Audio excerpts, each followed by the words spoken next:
تشریف راوړ هغه ټولې عجایب چې کومې مخته راغلي وې هغه مو بیان کړې.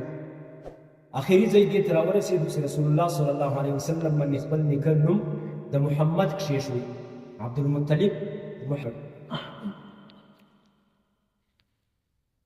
نن به دغه ځای بیان کړو چې رسول الله صلی الله علیه وسلم ته پرون ما تاسو ته وویل چې د رسول الله صلی الله علیه وسلم څلور مندې وې، یوه مور یې سکنۍ ده، درې مندې یې رضعي دي، صحابو دې ته تی ورکړی دی، شیدې یې ورکړي دي، دوې معلومې دي، یوه دانه نامعلومه ده، خو ده د بنو سعد هغه نامعلومه د محدثینو لږ ذکر کړی چې هغه څه نومېدله.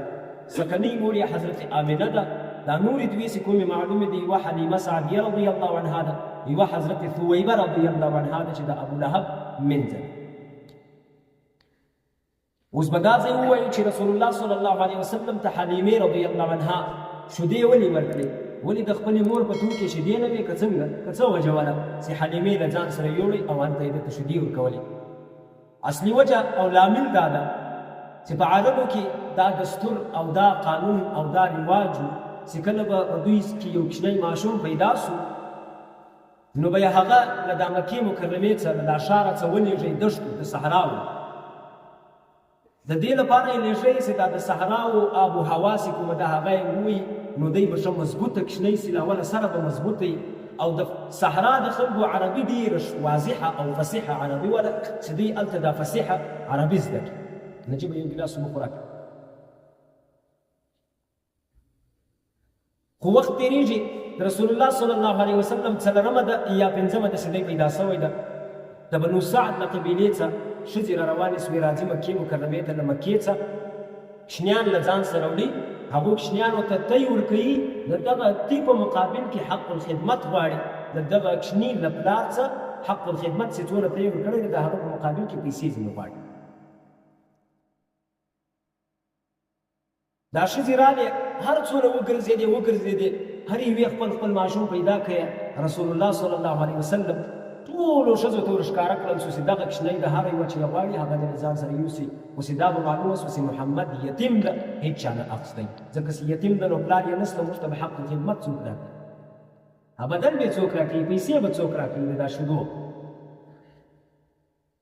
حضرت حلیمه سعدیه رضی الله عنها وایي موږ چې روانېدو بیرته دا ماته ډېره شاقه سوه، ډېره پر رامشکله سوه، پر رابوج سوه دا خبره چې خالي لاس ځمه.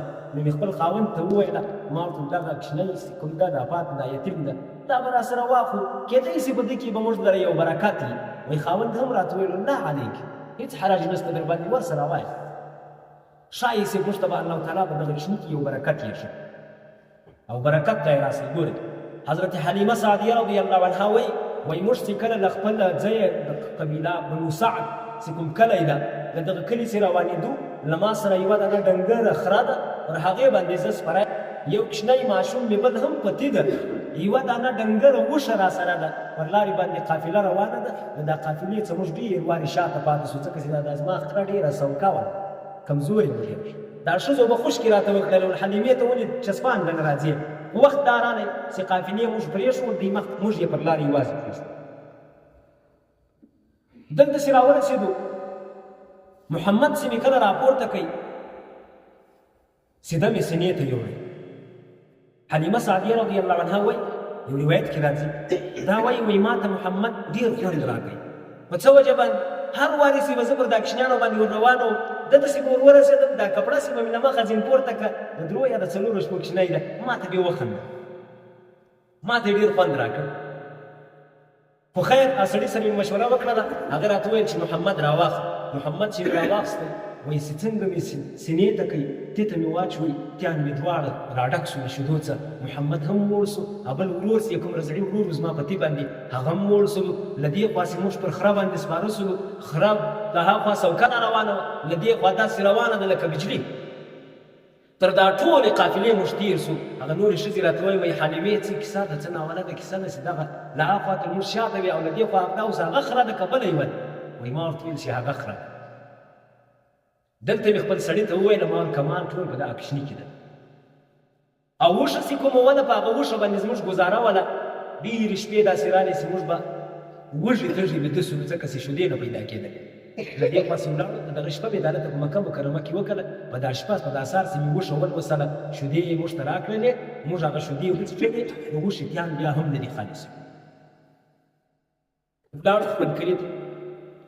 کلي ته چې کله ورسېدلو، په کلي کې مې څو پسونه وزې هم درلودلې.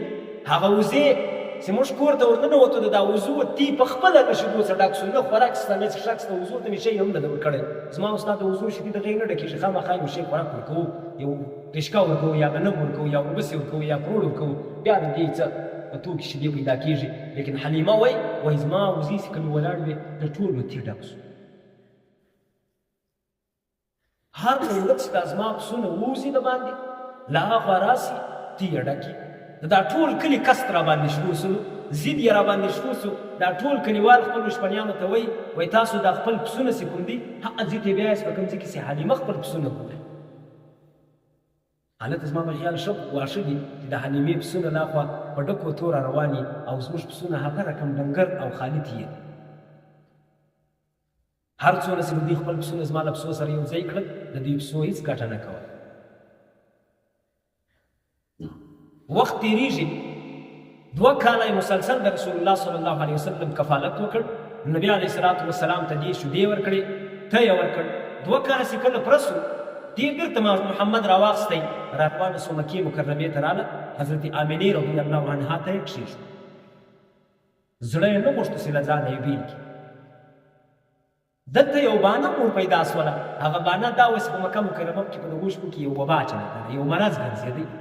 نو یې امینې ته ډېرې زارۍ وکړلې، ورته دا محمد موږ ته په لاس راکړي، ته دی نه دا مرض ووایي موږ به یې راسره یوسو. هلته به محفوظ دی، هلته دا مرض و دا وبا نسته، دا وایرس نسته. بېرته امینې ورکړی، دی به ځان سره یوړی. د څو میاشتې بعد رسول الله صلی الله علیه وسلم د دې وړ سو چې له خپلو ورونو سره او یو 3 دانې یې خوندې دي، له هغو خوندو سره د باندې وځي، پسونه ورسره ګوري، یعنې شپني کوي. ایو حدیث کې راځي نبی علیه الصلاة والسلام فرمایي وما من نبي الا رعى الغنم. یو نبي هم داسې نه تېر سوی چې هغه د پسونه نه یې کتلي. 1,40,000 کم و بیش انبیا چې تېر سوي دي، ټول شپنیان تېر سوي. رسول الله صلی الله علیه وسلم دلته پسونه کتل. کله چې رسول الله صلی الله علیه وسلم د 5 کلو سلو، یو ورور یې ورسره تللی ده، هلته پسونه دی ګوري. ورور یې دی په منډه راغی کور ته، خپل مور پلار ته حضرت حلیمې رضی الله عنها ته وایي هغه زموږ قریشي ورور هلته په دښته کې ولاړ ولو له پسو سره، یو 2 سپین کالیان خلک راغلو، هغه ورور یې راچپه کوي، ځګر یې ورڅري کوي، زړه یې ځینې راوشي.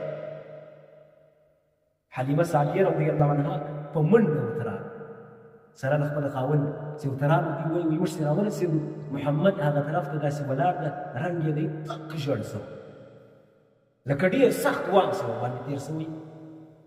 نو مې پوښتنه ځینې وکړه چې محمده خیر څه کیسه ده، ولې داسې بېرېدلی؟ وایي ده دا کیسه راته وکړه. وایي 2 سپین کالیان خلک راغلل، دلته یې زه راچپه کړم، دا ځګر یې راڅرې کړ، زړه یې راویستی، په دا زړه کې دننه یو 2-3 تور داغونه وو. هغه داغونه یې ځینې راوکښل، ویې غورځول، بیا یو پتنوس و، په هغه پتنوس کې یخی پروت و، په هغه یخي باندې یې زما زړه راپرېوینځئ. بېرته یې دلته کښېښوئ، راځئ یې پسې راوګنډئ. صحابه کرام رضوان الله علیهم اجمعین ټول دا ګواهي ورکوي، وایي د محمد رسول الله صلی الله علیه وسلم ځګر ګنډل سوی و. څوک چې اپریشن وکړي بیا هغه زخم منمېږي، وایي د نبي علیه الصلاة والسلام دا زخم منمېدی. حضرت حلیمه سعدیه رضی الله عنها وایي زه وارخطا سوم، نبي علیه الصلاة والسلام مې له ځان سره راواخیستی، سیده راغلم مکې مکرمې ته. دلته دی د 5 کلو رامې وړی خپلې مور ته مې د حضرت امینې ته مې دا کیسه وکړه. امینه راته وایي زما زوی ډېر مضبوط زوی ده، زما په زوی باندې انشاءالله هېڅ نه کېږي، ځکه چې امینې خو ادی چې په نس کې و، په هغه حالت کې چې به دا حضرت امینه پر کومه لار باندې تله، هلته به پر لار باندې له دې سره وریځ روانه و، پر دې به سایه کړله چې داسې نه محمد په نس کې ځایه سي، چې پر لارې به روانه وله، درختو به پر لارې باندې دا خپل شاخونه خپل ټوله تنه به یې داسې ورته راکږه کړله، د احترام سجده به یې ورته کوله حضرت امینې ته. دی هغه ټولې عجایب ورته وویلې، وایي دا زما زوی چې کوم دی دا د مستقبل یو عظیم شخصیت جوړېدونکی دی انشاءالله. په دې وجه باندې ما ته هېڅ فرق نه راکوي. دا رقم ډېرې واقعات راغلي دا شق صدر خبرونه نه. حضرت حلیمه رضی الله عنها بېرته ولاړه. دغه د رسول الله صلی الله علیه وسلم چې کوم شق صدر سوی ده، اکثره علما وایي وای دا شق صدر یقیني او پر حقیقت باندې سوی ده، یعنی دا ځای تیرې سوی ده، زړه یې رایستل سوی ده، پرېمینځل سوی ده. دا د رسول الله صلی الله علیه وسلم په ژوند کې 4 وارې په حدیثو باندې ثابت سوی ده، 15 وارې هم بعضې علما وایي چې سوی ده، خو هغه په حدیث باندې نه ثابت ده. دا 4 وارې چې سوی ده دا درته ښیم. یو دغه د کشنوالي عمر ده چې دی د 50 کلو ده درته سوی ده. یو وارې چې کله رسول الله صلی الله علیه وسلم د 10 کلو سلو دغه جبرائیل علیه السلام ورته راغی، زړه یې ورڅلې کړی، سینه یې ورڅلې کړه، زړه یې رایستلی ده، د ایخي په اوبو باندې یې پرېمینځلی ده، علم او حکمت یې ور اچولی. دریم وارې چې کله رسول الله صلی الله علیه وسلم ته نبوت ورکړل سو، هغه غار کې چې دی ولو، هغه غار ته حاجیان صاحبان ډېر راغلي دي، غار حرا. په هغه غار کې رسول الله صلی الله علیه وسلم ته دغه سینه ورڅلې سوې ده، زړه یې ورپرېمینځل سوی ده.